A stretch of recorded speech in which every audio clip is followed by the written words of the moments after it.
some people may remember, called the Saturday Night Special. And I've always wondered, where did this horrific name?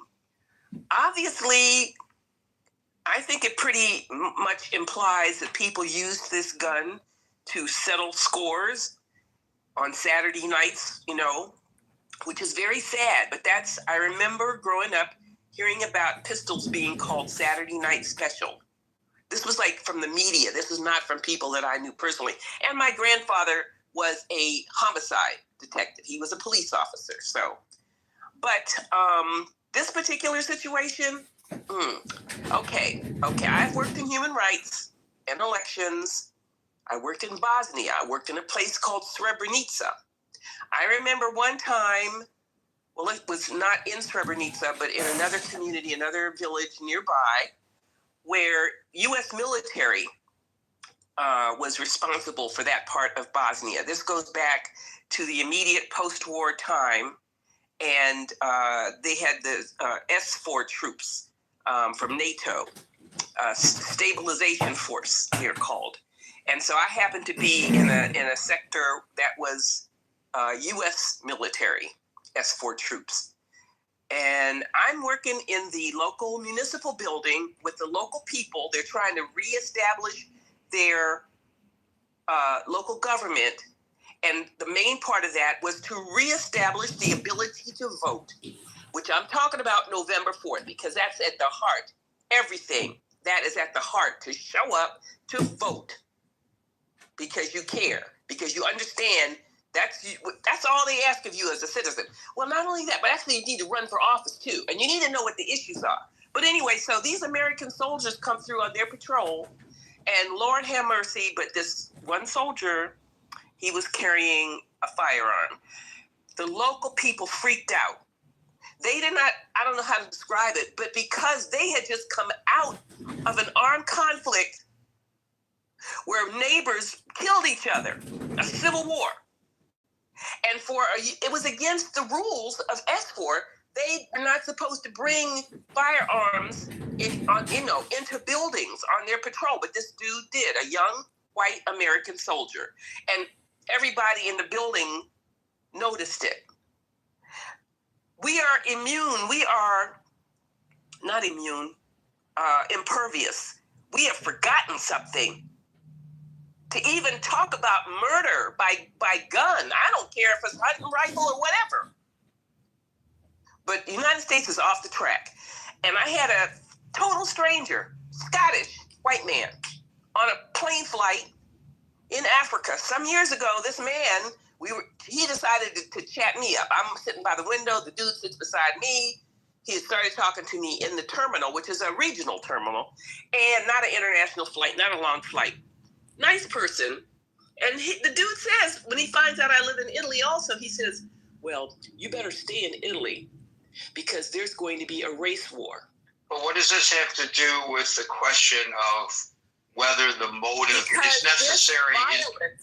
This kind of violence, I can't deal, Gary, I think to my ear, it was sounding like you're doing both sidesism. And that's far from the way it actually is. It's so far. As a child, I witnessed 4 political assassinations, was it? President Kennedy, Malcolm X. Some people wouldn't count, but he counts. So you're kind of making the point that I've been trying to make by suggesting that we have to tally up how many political assassinations were made of people on the left, and how many political assassinations have been made of people on the right. And that will give us a clear picture of where the ill is in our society. So if more people on the left, me and one other black girl, we integrated our junior high and high school in Pennsylvania. And it's like so Republican and stuff. Some of these kids, I knew these people. They were not all friends of mine. And some of them were not interested in being friends with me because I was a black person. And here we are. We know that there's racism that is ingrained in our society.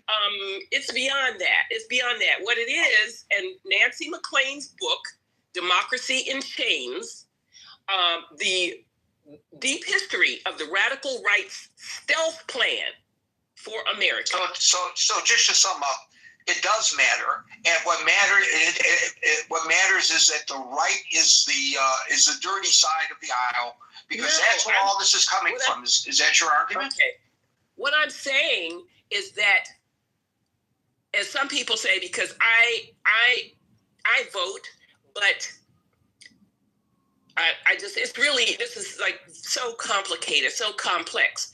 But we have a 34-time convicted felon in the White House. We know all that, but that's not what we're here to discuss today. We've discussed that ad nauseum on this stage. The question is, and if you could focus on the question, you said that you saw the title of the room, and it prompted a vacuum. You said that you saw the title of the room, and that prompted you to come up on the stage. And thus far, unless I was invited on the stage. I was invited on the stage. That's fine. I'm just saying, I don't know how you got on the stage, whether you were invited on the stage or whether you raised your hand. Great. That's great. It doesn't matter to me whether you were invited or not. You spent 8 minutes. I have, I didn't finish what I was saying, but if this is the end of it, then I'll shut my mouth. I'm not asking you to shut your mouth. I'm asking to try to bring this around and focus at the topic at hand, not whether Donald Trump is a felon. Because this is not about this Robinson. What's his name? What is it about?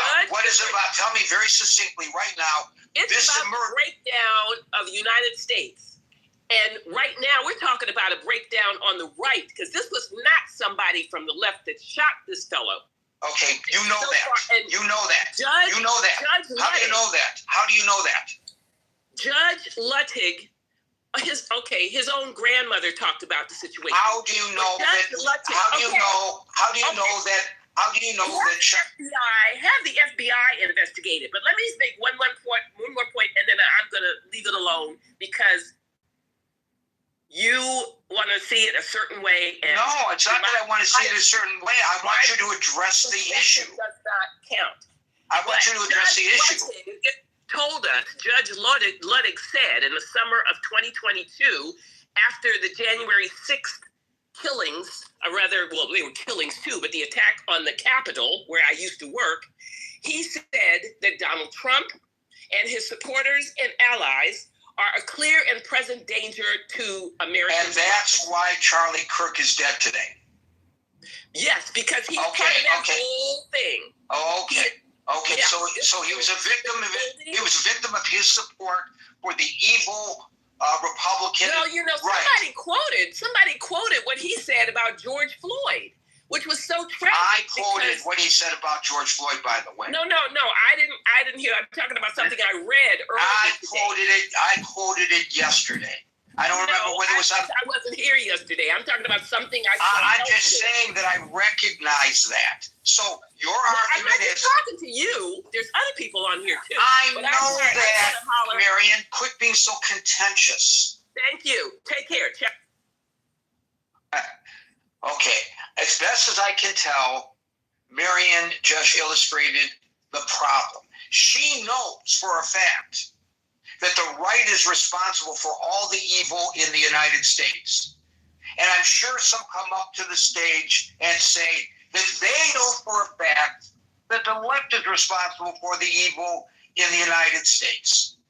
That's the problem, in my humble opinion. That's not to say that the points that Marion raised are not accurate. I'm not saying that, and I don't want to be represented in my admonishment of the discourse. That's not what I'm saying. I'm saying that she's got it in her mind, and maybe she's right, that all the problems of our society come from the right, just like Donald Trump and his followers have it in their mind, and maybe they're right, that all problems of society come from the left. And so long as we continue to do this finger pointing, and you're wrong, no, you're wrong, we're never going to resolve the problem. And I really fear that there will be more political violence in our society. That's my Nostradamus prediction I'm not qualified to do so, but that's my fear anyway. Dude.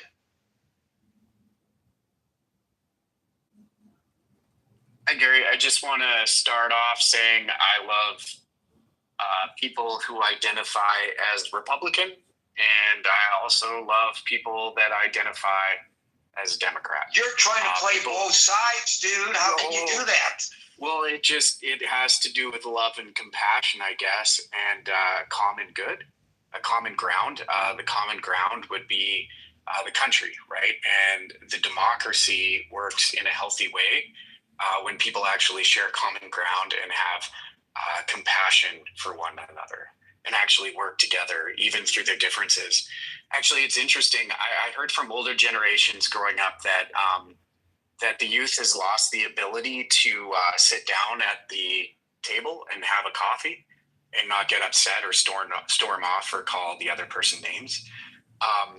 It seems like it's not even a generational problem anymore, that it's like a common problem, that people in all generations who are indoctrinated and partisan treat each other terribly.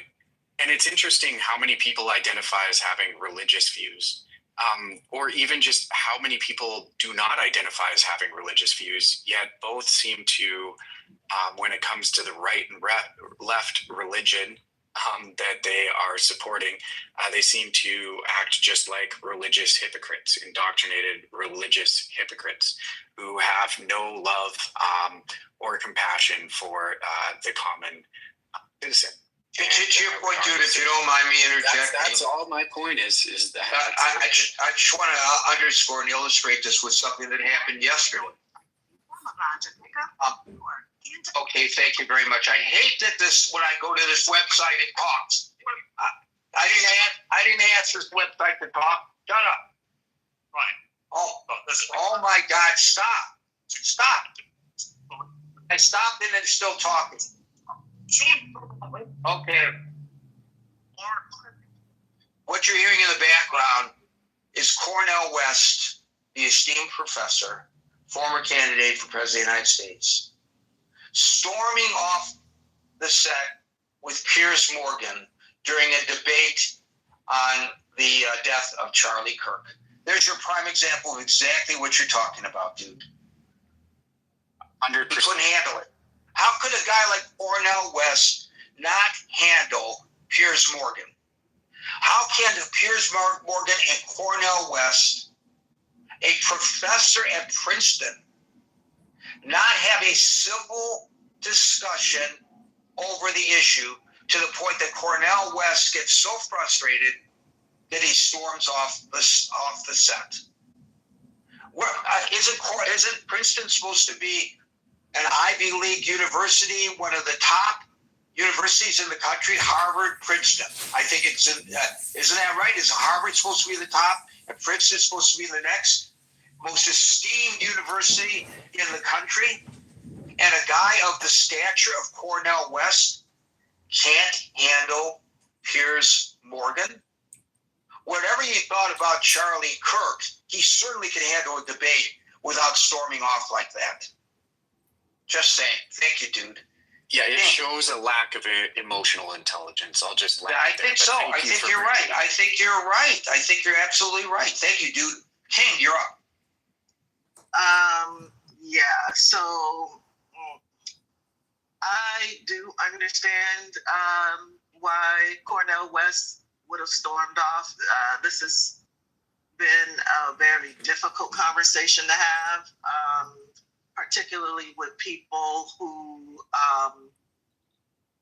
again, lack of empathy, refusing to put themselves in another person's shoes, and their understanding of the environment, the rhetorical environment that all of this is surrounded by. And I'm not talking about from a partisanship perspective. I know that Cornel West has 2 kids, and one of his good friends, he has a well-known friendship with another scholar, Robert P. George, who is a profound conservative intellectual.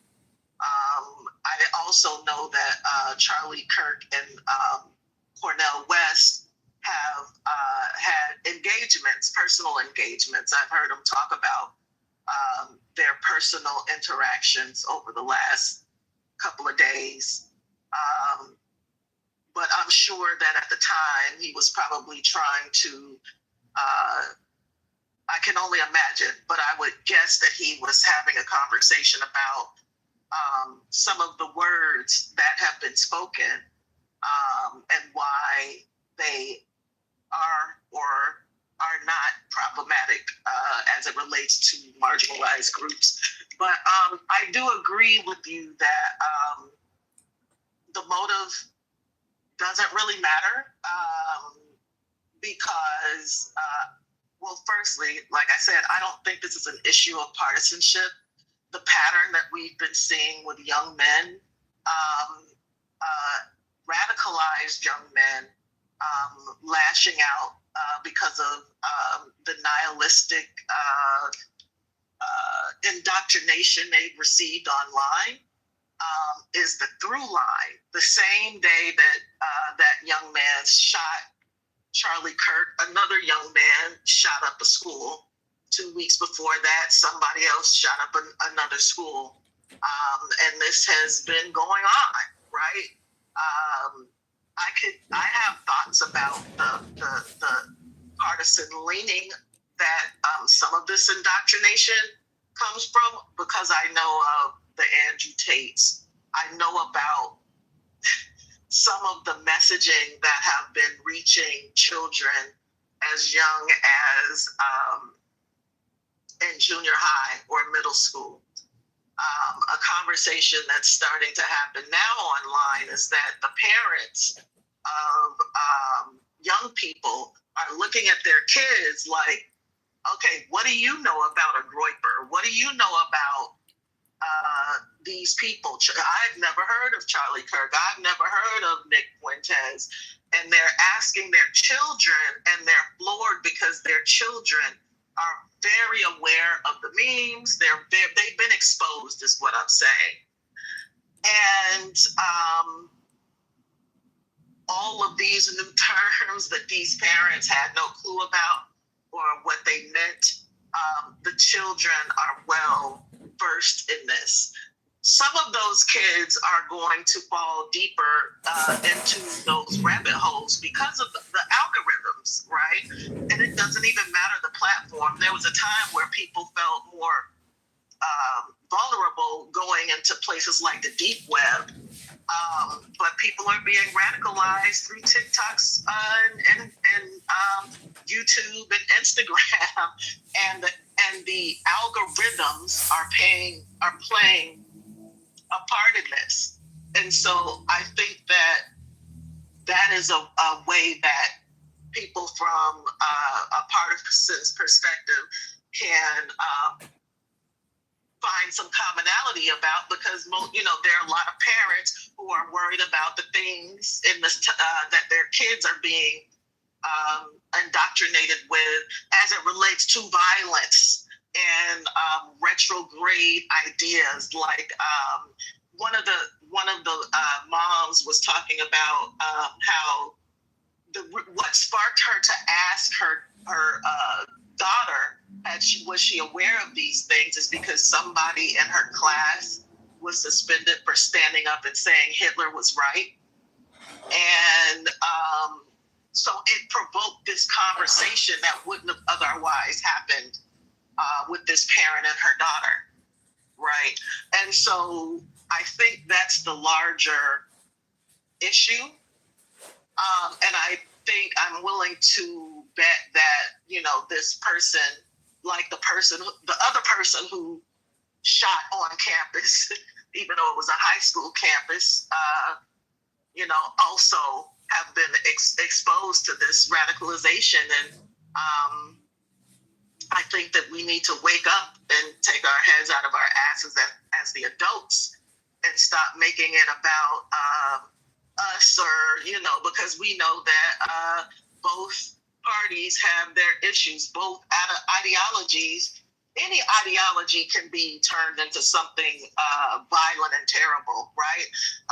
For everyone that talks about, religion, we know that religion even has been used to perpetrate violence on other people. So it's really not about the partisanship. It's, in my opinion, it's about just the fact, the degree of radicalization that is happening amongst young children, and they're growing up with these ideas that are totally retrograde, and that everybody is clueless, and they have access to guns, right? So they have an arsenal, as well as the seeds of violence planted into their worldview, combined with a lot of hopelessness, a lot of confusion, and just a lot of hormones, So I do agree. I don't think that the motive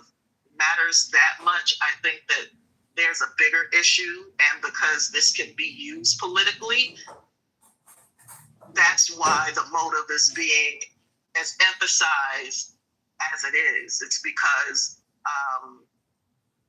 this motive is being used as justification to clamp down on rights and speech and a whole lot of other freedoms that we've taken for granted up to this point. So I'll yield there. Thank you, King. Brian. Hi, Gary. Does the motive matter? I think it could if anybody cared. I think his motive, if it was analyzed by someone who cared, could cause maybe someone to look into why he did it and see if there was any corrections that might be made in the future to help prevent something like that from happening again. When Charlie was assassinated, there was so much blowback on social media that it kind of, I don't know what the word is, kind of incensed me in a way, because I was just learning what happened and didn't even know who Charlie was, but there was this blowback of people were blaming the left and there was so much I don't know how to describe it, just kind of blowback toward the left, and everybody was blaming them before the guy was caught, and really before the news story was out everywhere. So I don't think that any motive is going to change people's minds, and especially when like Scott and so many people already mentioned that the president and Attorney General and all these major players on the right, or I should say MAGA, have it ingrained that it's the left. I think in a way that they're going to capitalize on that as much as they can leading into the midterms. It's going to, with that and the gerrymandering, I think they're doing whatever they can to try and, save and gain seats. But unfortunately, I think that's going to cause the problem to exasperate, but I think it's just a matter of time before something else happens again, especially if we don't change course on the way people are talking. And I'm admitting that the blowback eventually went both ways, because it got, real ugly as people, was quoting Charlie and that type of thing. It's just an ugly situation that just does not seem to be to de-escalate. But I there's been some good comments so far, and I really don't have much to add, but thanks. Thank you, Brian. Chris. Damn it, Gary. How are you today, Gary? Damn it, Chris. I'm doing fine. Well, you ain't got to use your black accent, but I appreciate it. At least I know that you hip.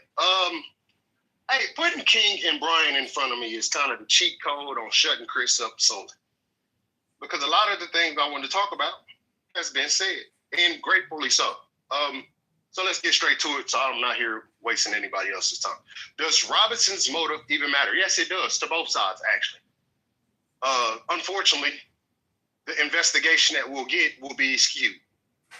The FBI working the case will be skewed.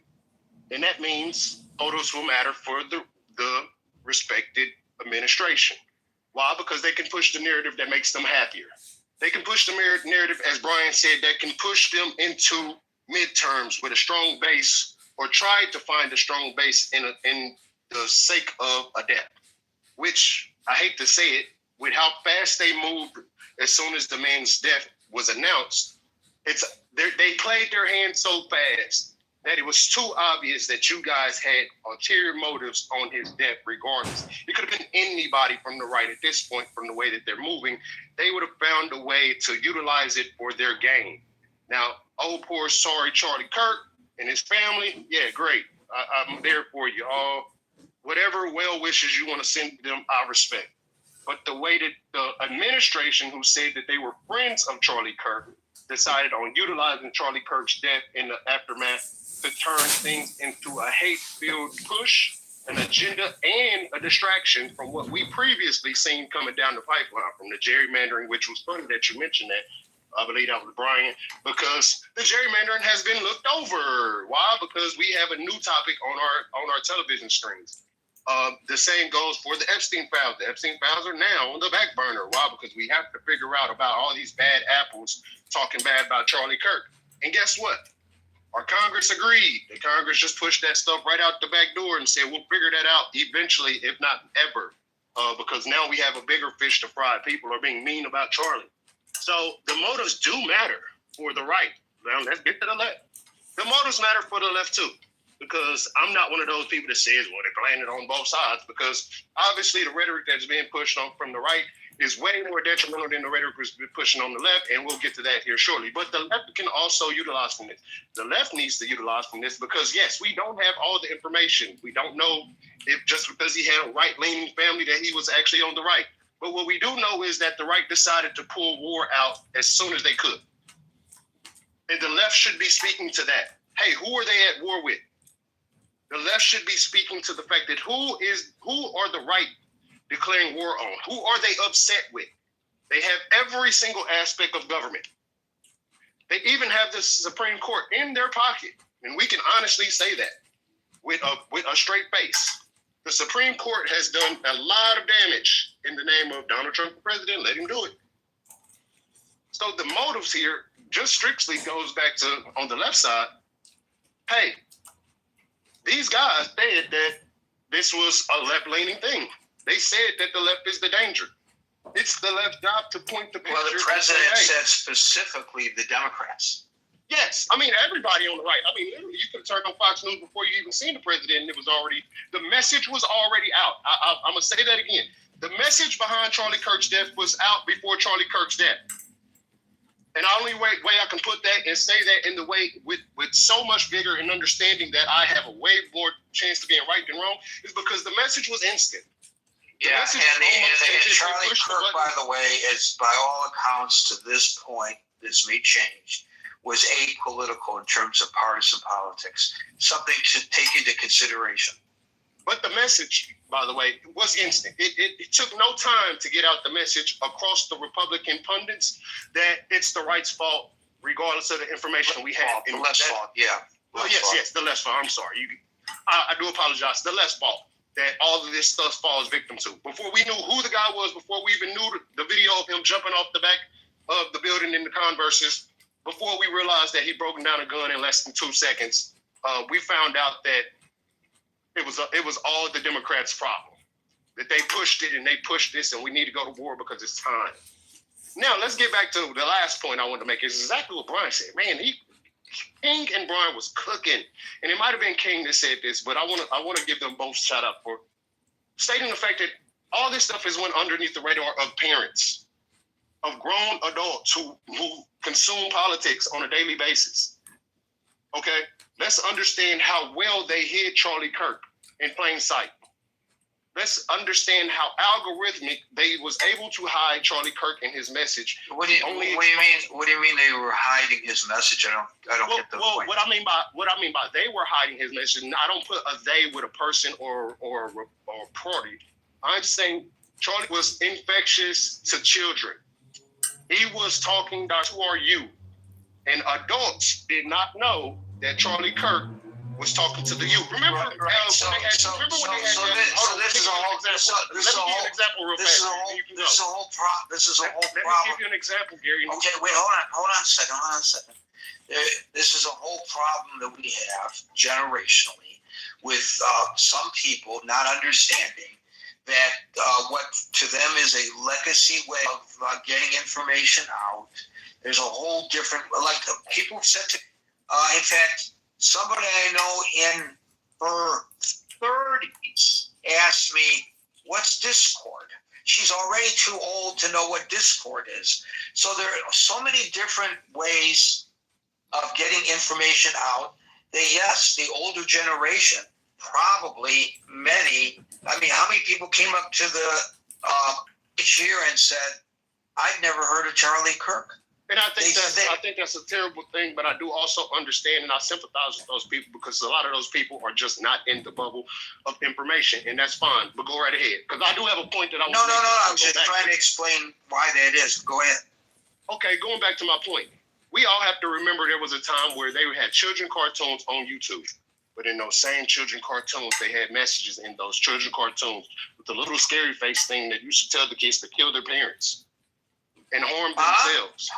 There was a cartoon on YouTube. If you were a parent, you may know this, that they had in the cartoons, they were putting hidden messages in. It was, I forgot what the blippy or whatever the thing was called, but it was a true message being pushed to the youth. But the parents had no clue because they just give the kids the cartoons or the iPad. The iPad eventually puts it all in algorithmic, and it works on the children.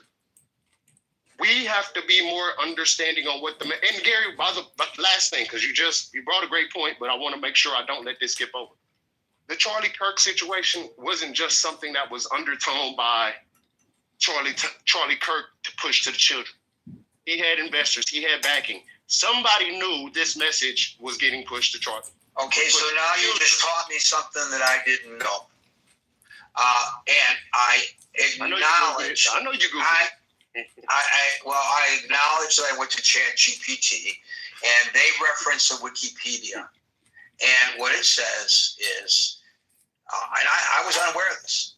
So there were disturbing child-targeted videos on YouTube and YouTube Kids. Yep. That contain hidden or spliced-in scenes, yep, urging self-harm or showing extreme violence. Bang bang.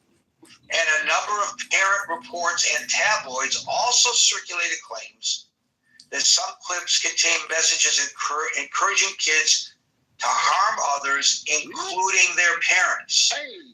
Major investigations in 2017 through 2019 documented the broader problem known online as ElsaGate.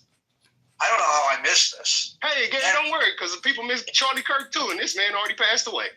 And related phenomena, and showed that malicious actors were slipping grotesque or instructional content into videos that looked child-friendly. Holy freaking Hey, Gary, crap. I'm going to jump off of this bridge with this one. Hey, I want you to also understand Charlie Kirk was doing something very similar. He was pushing a message behind the Christian belief.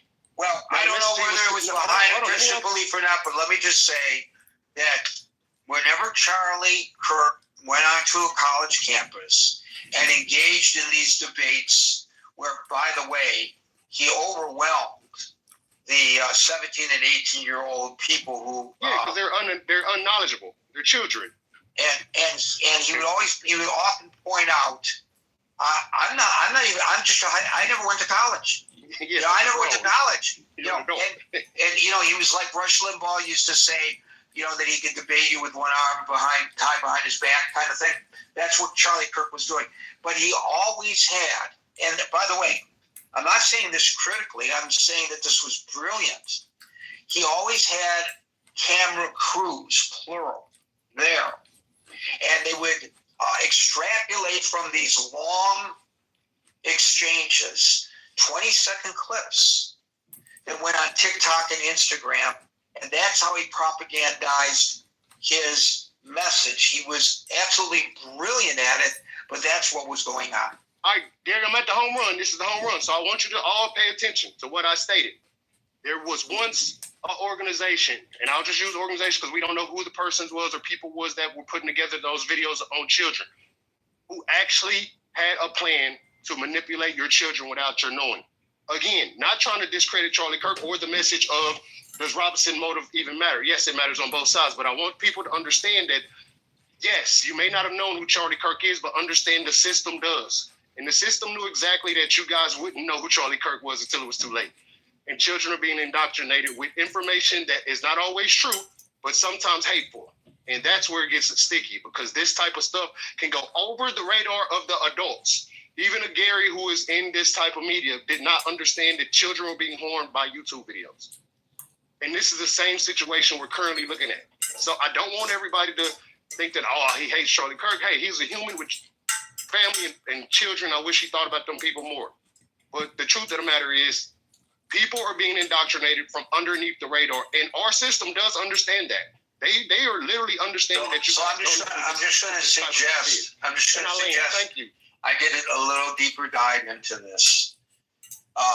There were a lot of investigations by researchers and by journalists, and they couldn't really pinpoint who was behind it, but they found out that these videos were generated by overseas content firms. According to this article in ChatGPT, again, I have not time to check their research, which if I was doing a story, I would have to go beyond just what I'm seeing here. So I'm presenting this with a grain of salt. According to what ChatGPT is saying here, the main motivation was money, exploiting YouTube's algorithm to get clicks from kids. But I don't know, because the subliminal information, I don't think had anything to do with money. And I'm wondering. Yeah, I was gonna say, how do you do subliminal gain you more access to money? Right. But what I'm wondering is,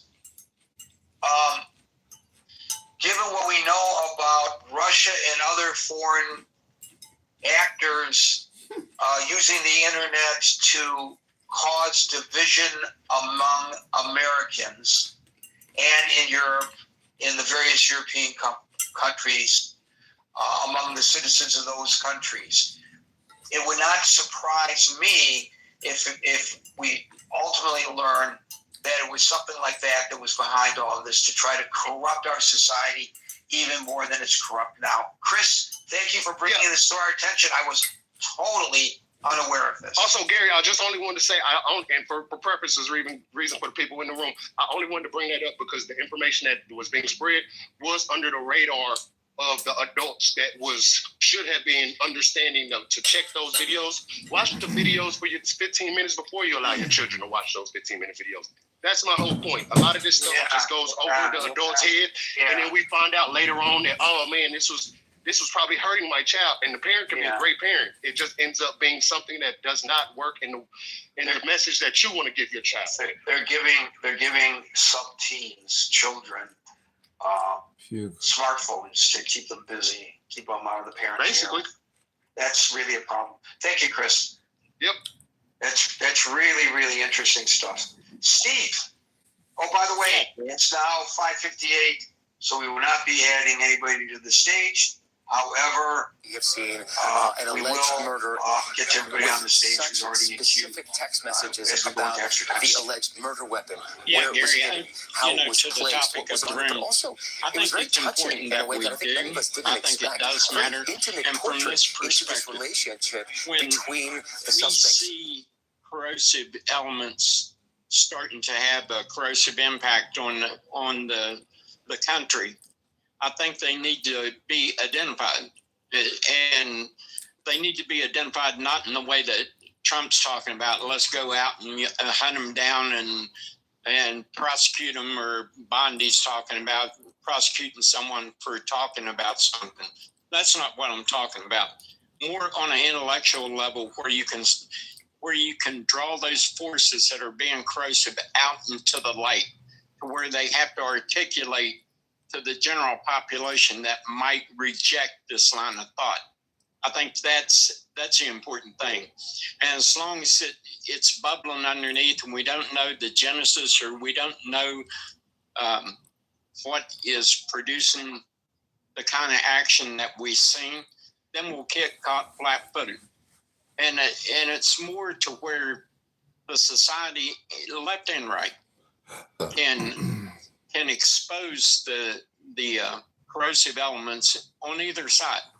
And like I say, corrosive elements, when exposed to the thoughtful interrogation of the idea, usually falls apart. And if you do that, then you invalidate the argument. So, just like with Lincoln, was just Booth his motivation for shooting Lincoln? Was it important? I think it was, because it to my point, it indicated that within society, even though the country had been through a traumatic event, there still was a lingering problem that needed to be addressed culturally within the greater society. So if we have these elements, and like I say, it's both ways. There's nut jobs on the right. There's nut jobs on the left. Political parties are not immune to this type of poison that can seep in. So either way, when those types of things are allowed to germinate in darkness, and they're allowed to germinate without being examined with critical thought from reasonable people, which I think most of our country is, then they can metastasize into an event like this. So that's the reason I think it is kind of important to address it before it evolves into a tragic situation and we find ourselves at each other's throats, Gary.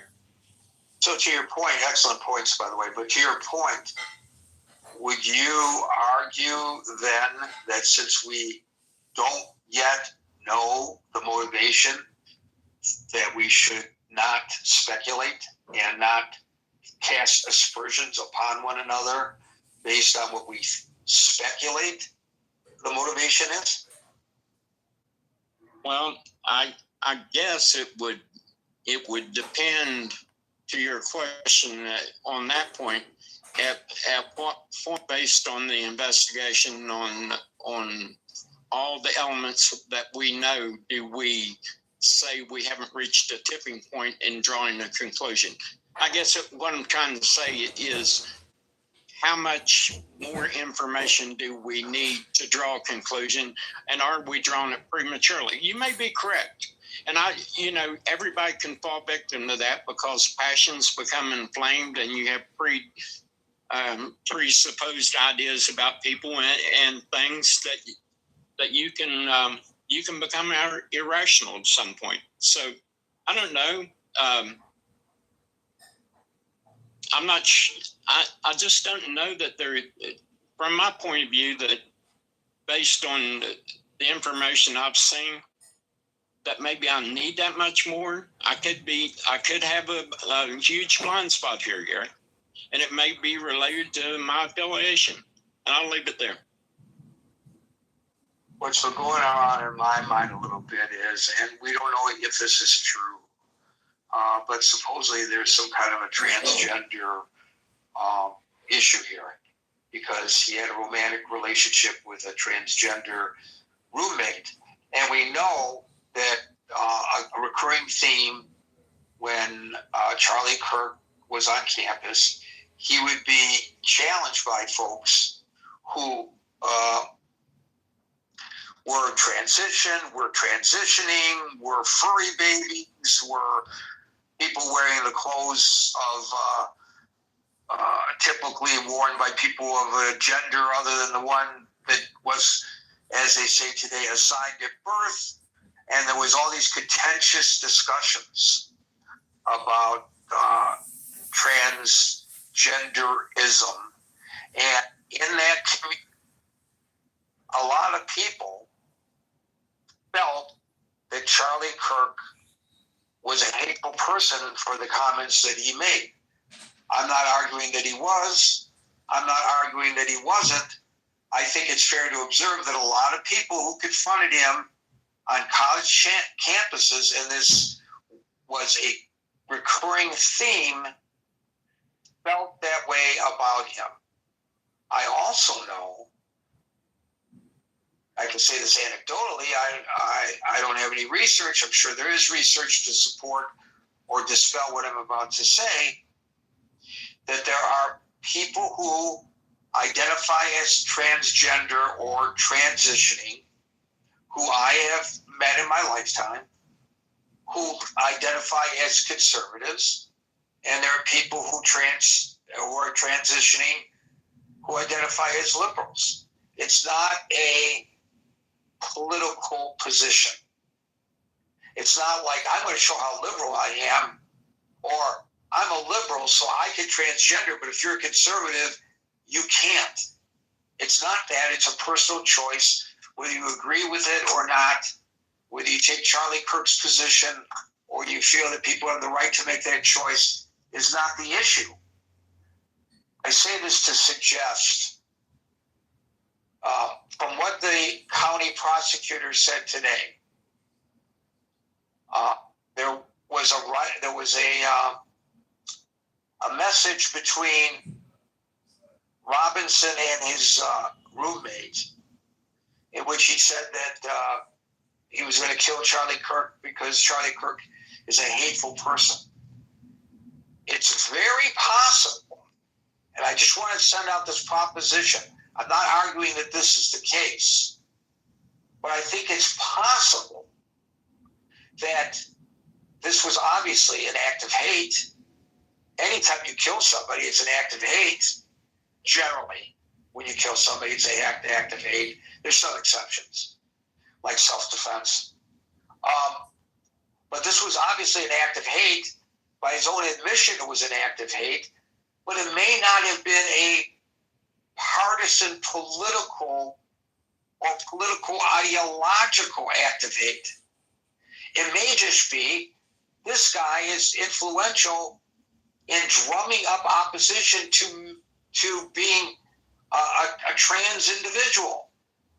He's a hateful person, so I'm going to kill him.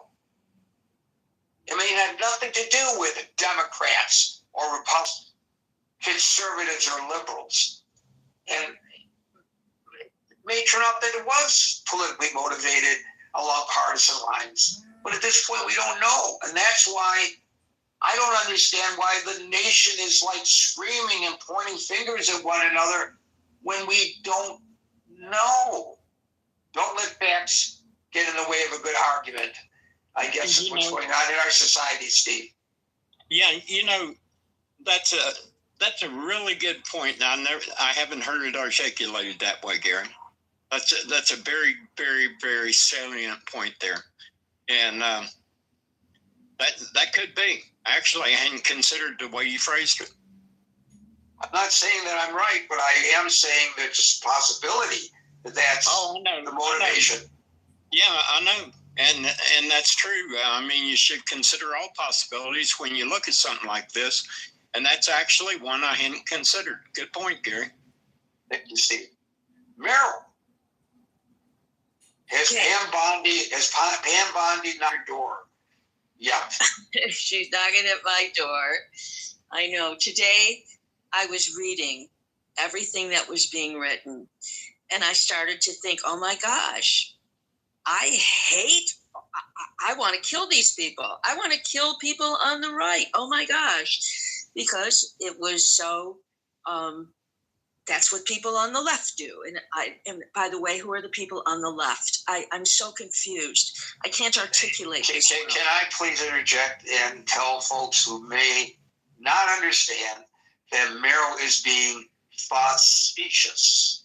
Because some people will take you literally and they're going to say, Merrill said she wants to kill everybody on the right. And I know that's not what you mean, and I just want to clarify that. Yes, I was being facetious. I felt like somebody was saying that about me. So I felt like a lot of people were doing that. I don't know how to articulate this well. I liked what you just said about, might not be about, it's about hate, but it might not be so much politically motivated. And I have often thought that when you have a person who's the sole shooter, and you don't associate him with a group, you don't associate him that way, that person has been affected personally by something that the victim has done. And he has, and I do feel that this could very well be the case. I also think that a big problem that we have is when we start saying this person, it's on the right is the most violent, or the left is the most violent, we tend to elevate the person who's just been killed. I don't know that Charlie Kirk should be elevated any more than Melissa Horton, the House of Representatives, the head of the House of Representatives in Minnesota, who she and her husband were killed. Nobody really. I think the husband survived, right? But she was killed. No, they were both killed, and their dog. There's someone else who was killed. He was shot, and his wife was shot. That's two other Democrats that night. But no, they were both killed, and their dog, and their children are orphans now. And who talked about them? Did anybody talk about them the next day? And I sit and I feel that when we start talking about Melissa Hortman, she was a Democratic state representative, formerly Speaker of the House, and her husband, you were correct to correct me, fatally shot in their home in Brooklyn Park, Minnesota. You're right. And so we have elevated by when we start attributing motives, we have then looked at Charlie Kirk. We've elevated him as much as he did in life. He's been elevated much more in death. And I don't think that we should do that. I think Bernie Sanders was right. I think your opening speech was right, as short as it was. I do think that we should. It's time for us to say, okay, enough. Now we're going to stop this. How do we stop it? There's so many reasons why we should. And this is how I feel right now. I feel that we need to put an end to it. I don't think we need to keep showing, have a contest. This group is more radical than that group, because there's another thing that we don't know. We don't know on a daily basis. We don't know how many people get killed or how much domestic abuse there is that are started because of a political argument.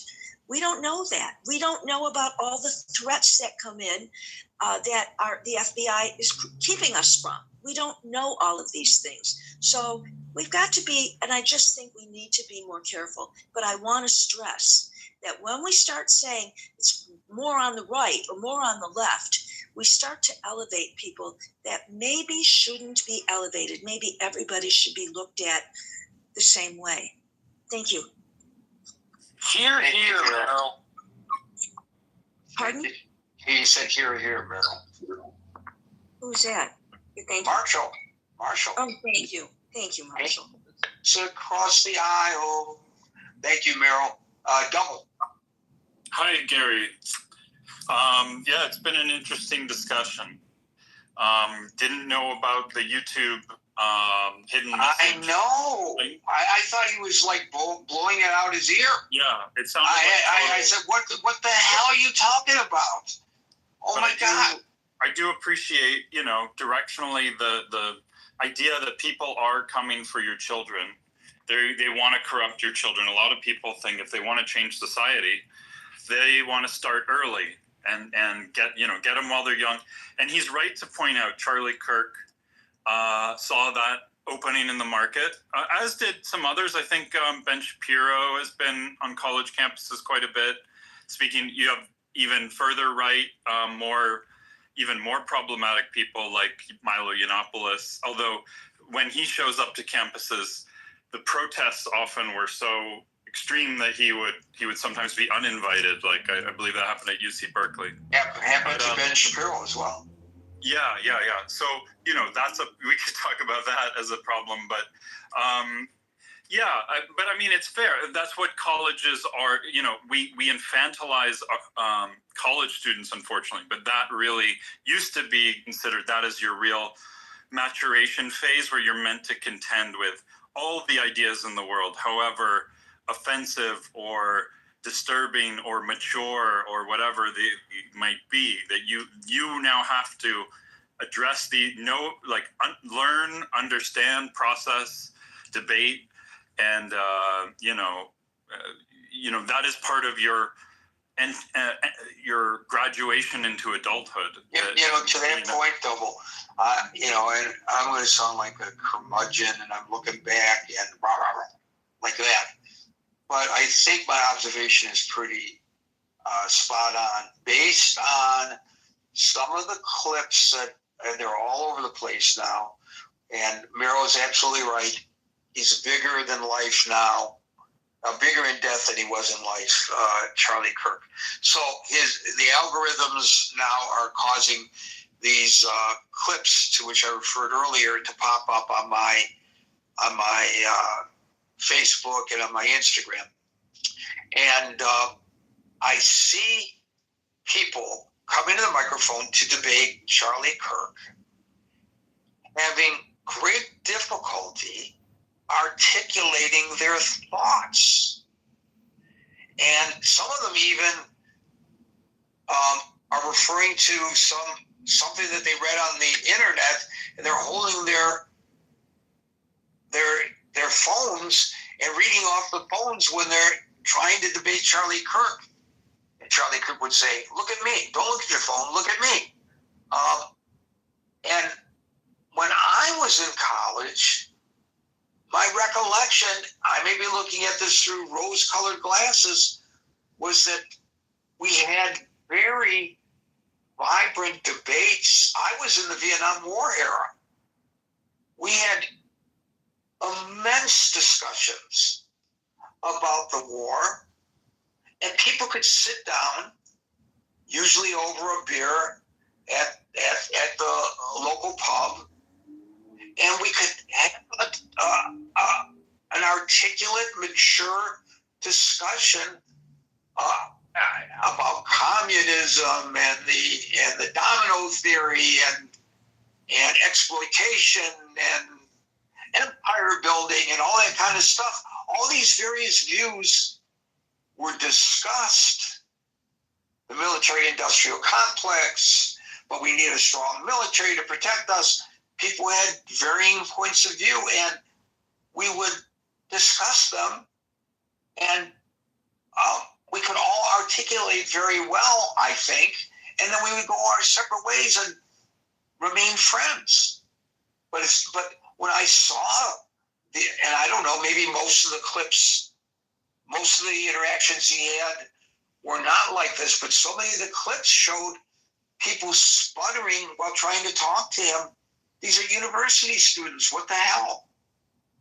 Yeah, I agree with you, Gary. I think we've dramatically, the inflation of, even if you adjust for monetary inflation, the inflation of the cost of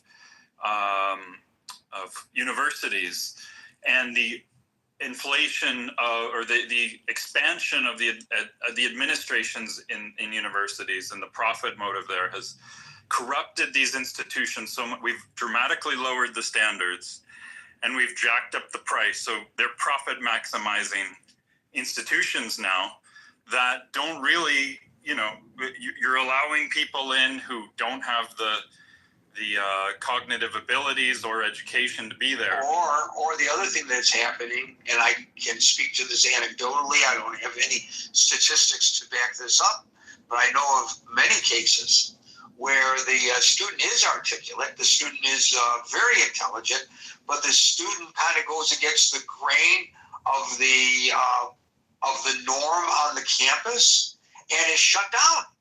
And it's like, well, wait a minute.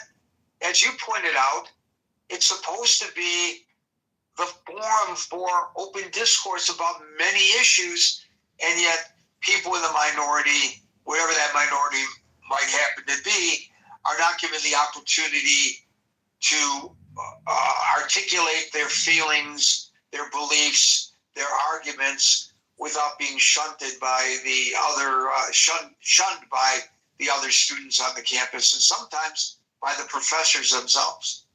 Yeah, I agree. And, people are, people are claiming. I heard someone I respect greatly on Clubhouse earlier today saying, if you send your child to, one of these northern or certainly northeastern universities, you are basically signing them up to be indoctrinated into a religious ideology that will push them to, change their gender and become, radically opposed to. I think that's an overstatement, but I think there's a greater acceptance of that perhaps on the campus and in general society. But that nobody on the campuses are trying to get people to change their gender, and they're getting indoctrinated in a bunch of other my cousin, Gary. It happened to my cousin.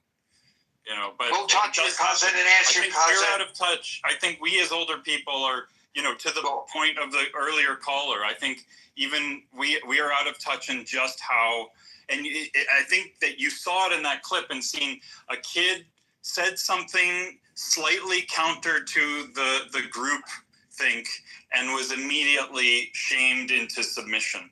And like that is... Yeah, but that's not what we're talking about right now. You're taking it to another level. I'm going to let you go. I'm just telling you what that group think is. Check with your cousin and see when that cousin started having feelings of transition. I'm not just talking about transition. I'm just talking about the overall theme of, what some people would call the woke religion, Gary. Yeah, but you just said that people would be pushed into becoming transgender. Trans is just one aspect of. Well, I'm just responding to what you said. I got to run. Thank you, Double. Thank you very much. We go to Shadow. Shadow, you're up. Thank you, Gary. I appreciate that. Man, my ADD is on overload right now, so I don't even really know what I want to say. But if we're talking about, we're all in that position right now. So don't think that it's that you have a medical condition. You're just part of society, buddy. Right. Yeah. So does the motive really matter? Like, I really don't. I wouldn't say it does, because, I mean, you can be presented with, especially a specific side, I won't say which, will be presented with facts, and then the story will always be spun in some sort of fashion. I mean, for example, if you want to dig into the data, like I've posted it in the chat, I've sent it in your back channel as well, Gary. But if we're talking about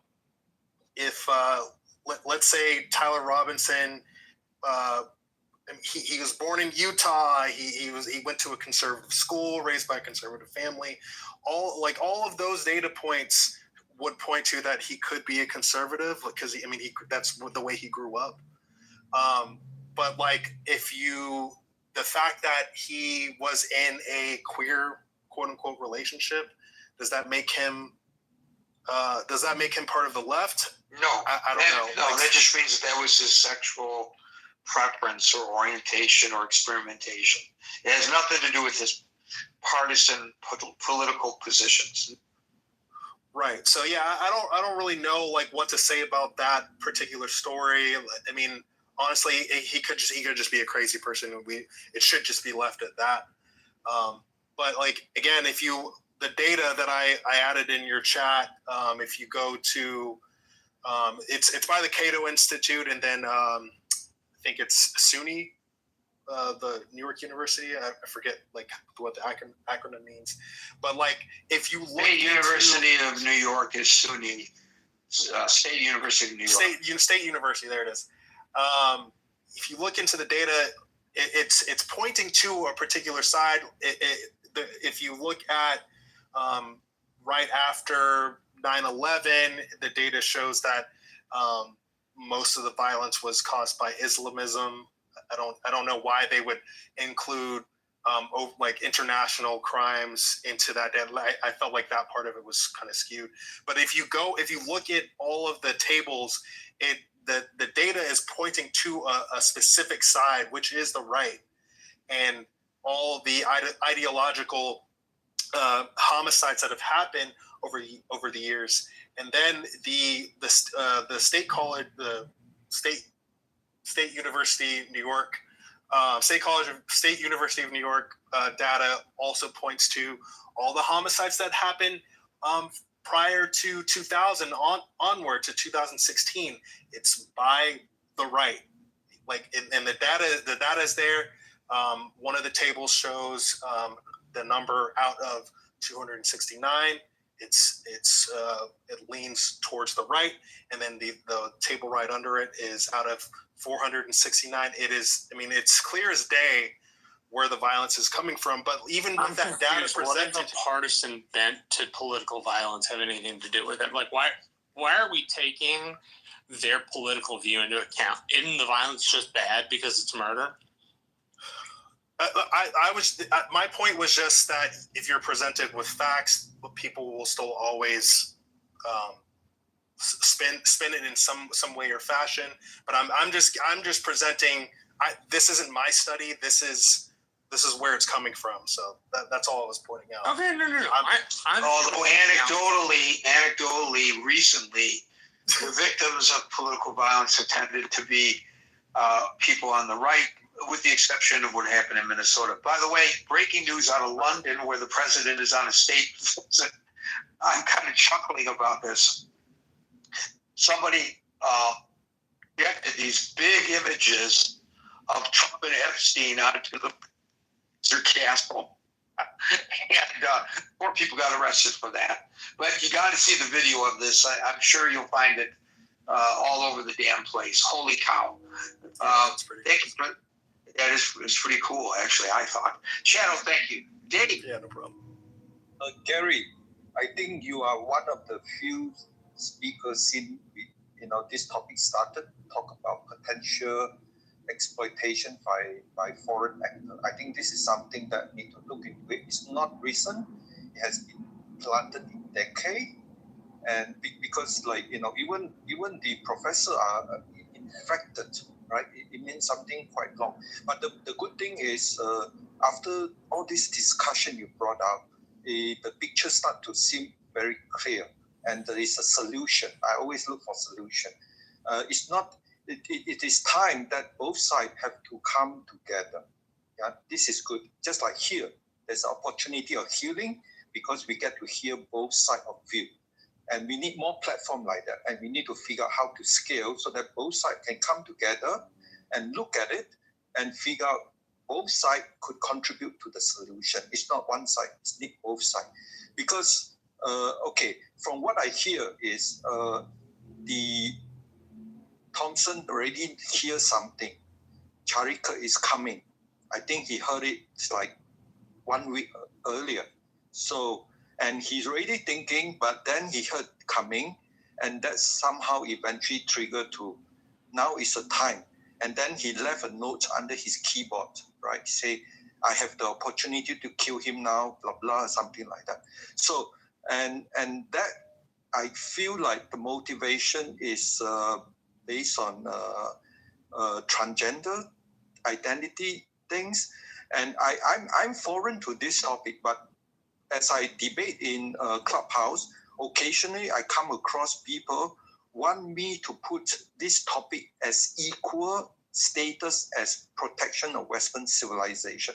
I was like, what are you talking about? I was trying to minimize this important, but I think these people are really feeling their voice are not being heard, and they are feeling a lot of challenges and threats from multiple ways. And I'm guilty of it. I just put less important, but I'm not like, discriminate, right? But I think they want their voice to be heard, and they're feeling a lot of threat, and they amplified it. And the killer of Charlie Kirk took that response, right? And I think so. I did ChatGPT and asked a couple of questions. What is this transgender motivated violence compared to political violence? I asked this question. It come up with very nice arrangement. It will take me some time to figure out how to organize it in a very coherent point. I urge you all to ask this question to the ChatGPT. And I think, is this motivated politically? I think from the time Charlie Kirk was killed, I mean, from the Republican point of view, Charlie Kirk in the way is a very rare person. He has a lot of talent, and he still have a lot of things that he expected to do, but he just being killed too early, and the Republican side is shocked, and they need to figure out an answer and revenge, and just like the same thing when Lincoln got killed. And because it was just a few days before a Southern Confederate surrender, so someone has to figure out a revenge, and so the Republican side is acting on this, right? But I hope they realize that. Again, I don't want to take up too much time, but I somehow figure out. So it has many things. When Trump take over, he's very hard. Common sense. You're either male and female. He took it very hard and he pushed it, and it's taking it too fast because this concept has been cooking for many years, and this community need time to adjust to Trump's approach to very hard, very quick change, and so this community have no time to respond. And this is also politically motivated in the sense that when Trump is running for re-election, Charlie Kirk understand the position of the party from the religion point of view, from Christianity point of view. Again, that is something also the Republican side had to look at it. How hard should one look at to pro-life, transgender thing? Because most of the discussion I hear the student coming in, just like you say, they were looking at handy and start asking questions. They are all immature in their understanding what pro-life and what transgender and so on. So, so what I want to say is there is a solution and it's a good opportunity, and both sides have to step back. And both sides have to understand, in the end, you are American. Your enemy is foreign and not among yourself. Thank you. Thank you for that. Dave, AC, and then Steve will get the last word. AC. All right. Thank you, Gary. This has been a phenomenal room, but to be concise, so does Robinson's motive even matter? My perspective, when I first heard the name Tyler Robinson, I was saying in my head, please don't be a black guy. Please don't be a black guy. Please don't be a black guy. Please don't be a black guy. And the reason being is this is a single most important element of this entire thing. I almost did a room saying called the Kirk Alert. Which minority group are they going to scapegoat for the killing of Charlie Kirk? And I think that my experience, living in America, is that when something happens like this, there's typically a scapegoat, and the revenge on that demographic is going to be tremendous. There's going to be a tremendous amount of spite and vengeance for whatever group is assigned this, whether it is the I think you should say that. I was thinking, please don't be a Jewish guy. So yeah, and so I was like, there's going to be a tremendous amount of vengeance for whatever demographic it is, whether it is Democrats, whether it is the LGBT community, Black community. I know when COVID first happened, I was like, if this is anything to do with China, then all Asian people are going to have to deal with this. When 9/11 happened, I was like, if this has anything to do with... And by the way, a lot of Asian people were attacked on the streets of the United States. Yeah. And even if they had been Chinese, what does that have to do with anything? They had nothing to do with what happened over there. Exactly. And so the reason why I was saying, please don't be a black guy, is because I know that I'm going to have to deal with... I live in the Bay Area, right? And next to Berkeley and San Francisco. And, I don't have anything to do with that, but how America kind of works, right, is somebody has to get the blame, and there has to be some sort of revenge or vengeance, and then that happens for a long period of time. I know when Obama was leaving office for his second term, there was all of these police shootings of black people. It was like every week and every day, and to me, I took that as a message, as we are reclaiming our country or whatever. So there's lunatics on both sides, and so I think that this is the single most important part of this, because as soon as a narrative is established, there's going to be groups that are basically going to commit acts of terror. And so ever since this Kirk shooting has happened, I've kind of been on edge, because it just feels like we are waiting to hear what the facts are. And as soon as the country gets the facts and we can establish a narrative of whose fault it is, then that group is going to experience some sort of revenge terror attack. And so that's my point of view on it. But I think it's the most important element of this entire story. Nobody else has brought that up. It's really important. I'm glad you did. Thank you, AC. Steve, you got the last word. Thank you. Gary, so glad I've been listening to your show today. Literally, I have a 22-year-old blood niece, just graduated UCLA speech communication degree. She's going to her master's program at Northwestern in journalism. By the way, Gary, I don't know if you knew, but that's only like a 12 or 14-month program. I've actually trained interns from the Northwestern School of Journalism, which it's debatable who's got a better J school, Hofstra or people say NYU or Columbia, but it's really Hofstra and Northwestern. Those are the top two in Gary's esteemed professional opinion. So good luck to her. Thank you. But Gary, up until an hour ago, I had no concerns about her sexuality, because she started UCLA at 18, straight female, graduated UCLA, straight female, but now she's going to one of those Northwestern schools or whatever. I'm concerned about her coming out, transitioning into a man. Where that comes from. But that being said, I wanted to comment on what you said about debating and how you debated back in the 60s, or you had conversations in the 60s, and people debated Kirk recently. Now, I have not seen any of the Kirk debates, but I've been involved in debates. I've seen debates. I've listened to debates. And Gary, you among all people will attest that a good debater can debate both sides. Nobody belongs in a debate if they cannot have at least a modicum of information that they've studied.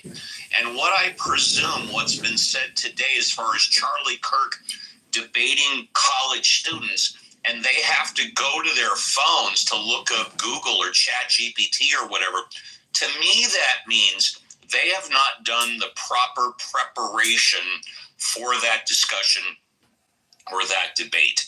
There's an old cliche, Gary, you've probably heard it. Preparation plus opportunity equals luck, okay? And I just find that a lot of people, not all people, a lot of people are taking the easy way out. They are not doing the basics, the ABCs, 1, 2, 3s of critical thinking, which is to put the time in, do the research, distinguish your facts from opinion, and then develop your own conclusions and your own arguments. They're taking the easy way out, and I'll land it here, Gary, because I know you. This is a Democrat liberal. It is hard to do Gary the Scott research. And Alan, three it sailors. is hard to do proper preparation. It's easy to spend 10 or 15 minutes, get some sound bites, get some headlines, and think you can come off as doing well. Nothing substitutes for proper preparation. And Gary, thanks again. Bye. You're 100% correct. Thank you, Steve.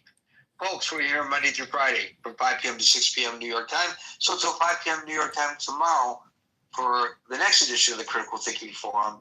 Everybody be safe, be well, and peace out. Was patient. I've lost things. He's been killed.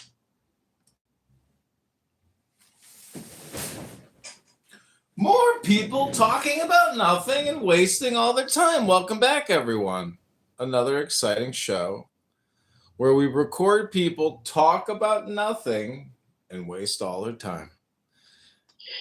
I mean, I'm seeing some people saying that all Call of me this a hypocrite. is like Call me a they're critic. arguing the But I'll let you Palestinian judge. side is the true Is this a side waste of time? because UN, United Nations, kind of agreed to it or they declared that. I mean, if United Nations was the perfect source, they were stepped when on a Iranian duck? people were being killed. Nobody talks about that.